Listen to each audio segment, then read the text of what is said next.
Evil Dead was my first film experience for me. Yeah, Hamlet. I do like your work. All right, lovely.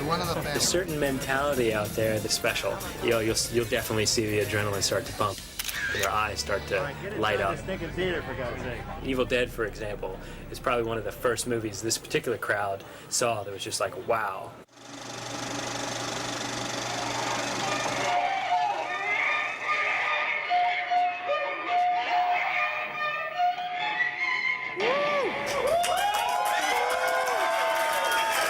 Hi, Tim. Come on in. This is Tim. He's the proprietor of the establishment. I think we're ready to go anytime you are. Go for it. I'm ready. Mr. Bruce Campbell. I think the problem arises sometimes in fandom of entertainers is that they expect that person to be that character. There's a very big difference there, and I think that's where some of the confusion is, some of the gray areas are in our society. That fantasy versus reality. They want a certain kind of you. That's what they're paying for. We actors run a very fine line of giving them what they want, but not giving too much away. When I go on stage to say hi, it's Ted Raimi up there. So I can't really hide too much behind a persona. What I have to do is to give very specific answers that aren't too personal, but not so impersonal so as the fans would be disappointed because they came to see me. My primary goal in going to these conventions is so that I can see the people who I am supposed to be entertaining and meet them to see if I am. How else does an entertainer know if he's any good? When you come to a convention, no one cares what your race is, what's your religion, your education, how much money you make. It's like we're all here because we're fans of Star Trek, Star Wars, D5, and so we can all be friends together regardless of anything else. Now when we leave the convention center, we may suddenly take those prejudices on again, but at least for the weekend, we can all come together as friends and have a good time. We try to make people realize that they can come here, it's a safe environment, they don't have to feel ostracized. There's a place where they can go where they aren't chastised for what they like, or they aren't teased for being weird or any of that, and it makes a difference in their lives because it gives them an outlet. It gives them a safe outlet for their creative energy. They go in there to escape the bad media and have some fun. I think what makes a typical fan is somebody who has a 9-to-5 job in the real world that wants to have the wife and the kids and all that, but they're still holding on to being a kid inside. They're still holding on to being a child. It's an escape. It's a way to get away from all of their day-to-day problems.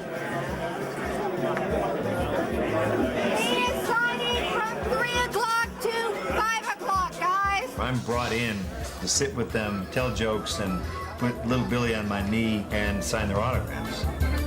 Where are we looking? Hold on, we're gonna look right there.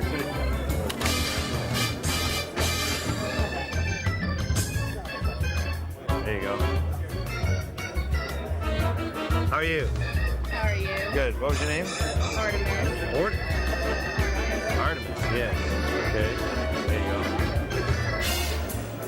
Thanks. All right. Say when. Carol and Jeff. When people line up for 2.5 hours for an autograph, to be honest, my initial reaction is, you poor bastard, I'm sorry you had to wait so long. I wish there was a way to make it all happen faster, but of course, in order to do that, you'd have to be more impersonal. Sorry if I scare you. I'd like to say you're a genius, and you are my idol. Yesterday, a woman wanted me to sign slightly above her breast, and, you know, and in order to get my hand in there, I sort of had to mush upon her breast a certain amount. I'm not saying that that was a bad thing. I'll go to a breakfast with them that the convention has arranged, and they'll sit there and they'll eat their pancakes without saying anything. You know, I have to kind of poke them and prod them to talk. When I run into a fan, sometimes they'll go, oh, you look kind of like a normal guy. Especially even when you work on a movie. If it's an action thing or something, you might train for weeks and weeks and weeks and get in really good shape, and you run around without your shirt on, and it's all makeup and they spray you down. It's all it's all make-believe, and then, you know, they see in reality, you know, you're at Denny's eating and you're sort of slumping over a little bit, and you've got mustard on your chin just like everybody else. It's fans kind of get excited yet horrified at the same time. So it's I think within fandom it's sort of a roadkill thing. They can't take their eyes off it. What's probably the most surreal moment that's ever happened to you? Surreal. The costume event last night was pretty surreal to me. It had a fan-like frenzy, yet nothing about what was on stage was familiar to me.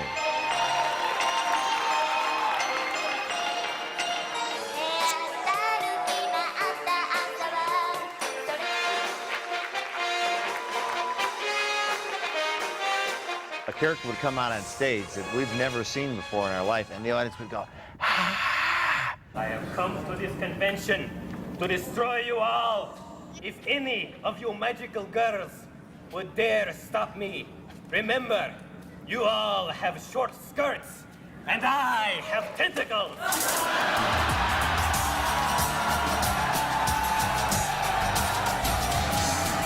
Yeah, woo-ah. Backstage, we interviewed a number of the contestants. Could you run us through your costume? Yeah, okay, we start off with basically button hose, button pants, made from a velour bathrobe with extra attachments, little craft sticks, little beads.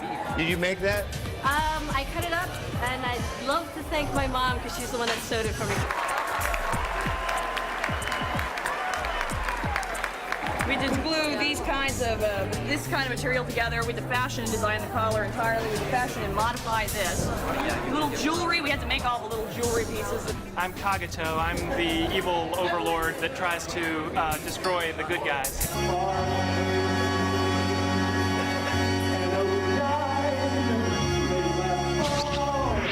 Painting from here on down, this is a new color for me. And then we had to spirit gum these guys on our face. We had a craft foam, standard George Washington wig teased down and modified. I'm doing a documentary. It's made from all pink fleece.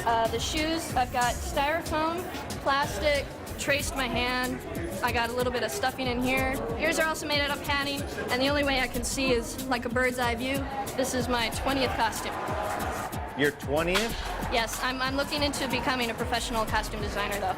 So That's a very good start.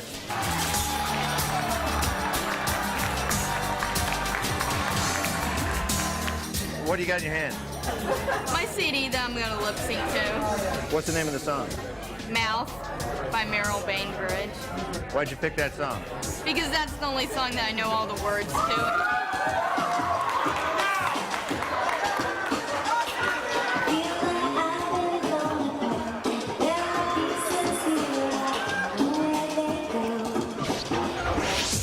You like it here? Yes. What do you like about it?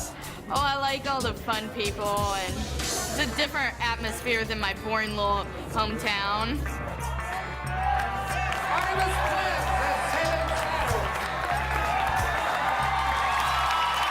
The first few conventions, 10 would come dressed like Xena, 5 like Gabrielle, then 20 like Xena, 10 like Gabrielle. Then like 30 people in these contests would come dressed like Xena, 15 like Gab, and like 5 like Joxer. I work for the county, an electrician for the county, but they don't know this side of me. The man behind the mask.